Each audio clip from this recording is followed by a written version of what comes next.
Hello friends, आपका स्वागत है हमारे चैनल डार्क साइड में। आज 13 अप्रैल 2026 बात करें अमेरिका और ईरान की मीटिंग की। तो कल जो इस्लामाबाद में मीटिंग हुई थी शनिवार और इतवार को, वह अनसक्सेसफुल रही और इसका सबसे बड़ा नुकसान हुआ है JD Vance, US vice president, क्योंकि उन्हें उम्मीद थी कि यह मीटिंग सक्सेसफुल रहेगी और उनका राजनीतिक कैरियर ग्राफ ऊपर जाएगा। पर उन्हें अंदर से पूरी संभावना थी कि यह मीटिंग सक्सेसफुल नहीं होगी और ट्रंप की तरफ से उन्हें जानबूझकर यह भेजा जा रहा है। बात करें यहाँ पर आए हुए लोगों की, तो ईरान पूरी तैयारी के साथ आया था और उन्होंने अपने सबसे बेस्ट जो पर्सन्स थे उनको इस मीटिंग के लिए भेजा था, जो हायर स्टडी की हुआ था। लगभग सभी के सभी पीएचडी डॉक्टर थे और जो अमेरिका की तरफ से था वह सिर्फ एक जेडी वेंस ही थे जो कुछ पढ़े लिखे हैं, बाकी तो सब लगभग कम पढ़े लिखे लोग ही आए थे। अब बात करें इसका नुकसान और इसका फायदा आने वाले समय में किससे होगा, कि राष्ट्रपति डोनाल्ड ट्रंप को यह पता था कि यह मीटिंग अनसक्सेसफुल रहेगी। वह तो यह मीटिंग सिर्फ एक नाम के लिए कर रहे थे और अंदर से ईरानियों को भी पता था कि यह मीटिंग अनसक्सेसफुल रहेगी। इसका कारण यह था कि डोनाल्ड ट्रंप ने जो पॉइंट रखे थे वह यह थे कि जो उन्होंने पॉइंट रखे थे वह ऐसा करना चाहते थे कि जो युद्ध से नहीं जीत पाए या युद्ध कर नहीं जीत पाए वह इस मीटिंग में जीत लें।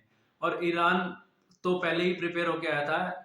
जब वो है उनका एरोप्लेन लैंड हुआ उसमें जो बच्चों की फोटो थी उससे ही कि हम यह युद्ध अब एक बार में खत्म करने वाले हैं। हम बार बार सीज फायर कर या 6 महीने या साल बाद दोबारा लड़ने के लिए नहीं, अब इस युद्ध को हमेशा के लिए खत्म करना चाहते हैं। बात करूं अमेरिका का इस युद्ध से क्या फायदा है। अब अमेरिका ने अनाउंस कर दिया है कि आज 10 बजे इंडियन टाइम के अनुसार स्ट्रेट ऑफ हॉर्मुज को वह बंद कर देंगे प्रॉपर रूप से, ताकि कोई भी जहाज आ जा ना सके। इससे और अमेरिका की तरफ से डोनाल्ड ट्रंप ने जो कल एक मैसेज डाला था या ट्वीट किया था उसमें उन्होंने कहा था कि खाली जहाज जो है तेल के टैंकर हैं वो अमेरिका की तरफ आ रहे हैं, यानी कि इसका सीधा फायदा अमेरिका को हो रहा है। इसका लॉजिक क्या है कि अमेरिका अगर अपना तेल बेचता है तो उसकी पेमेंट वह डॉलर में लेगा और वह नहीं चाहता कि इसका डॉलर वीक हो। अगर आज के टाइम में सोने से भी इंपॉर्टेंट चीज है क्रूड, और क्रूड डॉलर में बिकेगा तो डॉलर स्ट्रांग होगा और डी डॉलराइजेशन से उसका बचाव रहेगा। दूसरी तरफ ईरान का जो है इंफ्रास्ट्रक्चर वह पेट्रोलियम बेस्ड है, क्रूड बेस्ड है। अब स्ट्रेट ऑफ हॉर्मुज से कोई भी चीज आएगी जाएगी नहीं, तो सबसे ज्यादा नुकसान मिडल ईस्ट में होगा, क्योंकि वहां से उनकी खाने की जो आपूर्ति है वह भी यहीं से होती है 90%। तो आने वाले समय में मिडल ईस्ट में खाने की जो चीजें हैं उनकी मुश्किलात आएंगी, मुश्किल होगी।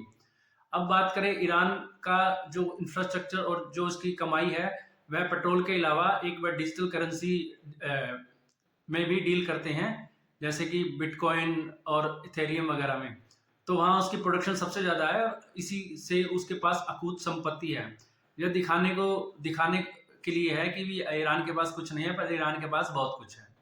अब बात करें इसका गोल्ड और सिल्वर पर और क्रूड पर क्या असर पड़ेगा, तो मैंने फ्राइडे की भी अपनी वीडियो में बताया था कि गोल्ड और सिल्वर के लिए ये मीटिंग काफ़ी नेगेटिव रहेगी, क्योंकि इसमें कुछ निकलने की संभावना नहीं है। और एक मीटिंग में भी कभी एक ऐसे बड़े युद्ध में एक मीटिंग में कभी सीज फायर नहीं होता है या युद्ध खत्म नहीं होता है।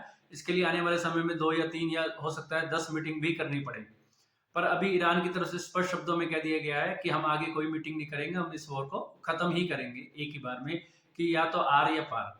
अब बात करूं गोल्ड का, गोल्ड के लिए ये नेगेटिव है। गोल्ड के लिए जो स्पोर्ट लेवल की मैं बात करूं तो वो 4600 और हायर साइड में 4800। जब तक यह नहीं कटेंगे तब तक नई तेजी या मंदी की संभावना नहीं है। सीज फायर की न्यूज के बाद भी गोल्ड 4800 को क्रॉस नहीं कर पाया था और इतनी बड़ी मीटिंग कैंसिल होने के बाद भी अभी 4600 को नहीं काट पाया है। और वैसे ही सिल्वर के लिए बात करूं तो $76 अहम लेवल है, जो सीज फायर की न्यूज के बाद भी क्रॉस हुआ तो था, पर क्लोजिंग उसने 76 के नीचे दिया। और वैसे ही अब $73 नीचे सपोर्ट लेवल है सिल्वर के लिए। जब तक वह नहीं टूटेगा नई मंदी की संभावना नहीं है। और क्रूड में तो उबाल आएगा ही, क्योंकि अब स्ट्रेट ऑफ हॉर्मुज बिल्कुल प्रॉपर रूप से बंद हो गया है, तो क्रूड में तेजी देखने को मिलेगी और यह अब लंबे समय तक देखने को मिलेगी। अब आने वाले समय में इस युद्ध में क्या माहौल रहता है उसी से गोल्ड और सिल्वर और क्रूड में मूव होगा। मुझे मेरा ऐसा व्यू है कि आने वाले समय में गोल्ड टाइट रहेगा ना कि ब्राइट रहेगा। मुझे गोल्ड में एक बार $3800 के लेवल इस साल में दिखते हैं, उसके बाद संभावना लगती है कि आगे क्या होगा। और सिल्वर में $55 to $60 आने की संभावना मुझे लगती है। यह मेरा खुद का व्यू है। अगर आप कोई भी ट्रेड लेना चाहते हैं तो अपने वित्तीय सलाहकार से सलाह लेकर ही ट्रेड करें। मैं ये वीडियो स्टडी पर्पस के लिए बनाता हूँ। अगर आपको हमारी वीडियो अच्छी लगती है तो लाइक करें। आपका लाइक हमें मोटिवेट करता है ऐसी जरूरी जानकारियों के साथ वीडियो बनाने के लिए। और अगर आप चैनल पर नए हैं तो चैनल को सब्सक्राइब करें। अगर आपको हमारी वीडियो अच्छी लगती है तो शेयर करें। चैनल पर जुड़ने के लिए धन्यवाद और ज़्यादा से ज़्यादा लोगों को इस चैनल से जुड़वाएं ताकि हम ऐसी अच्छी वीडियो उन्हें प्रोवाइड कर सकें। धन्यवाद।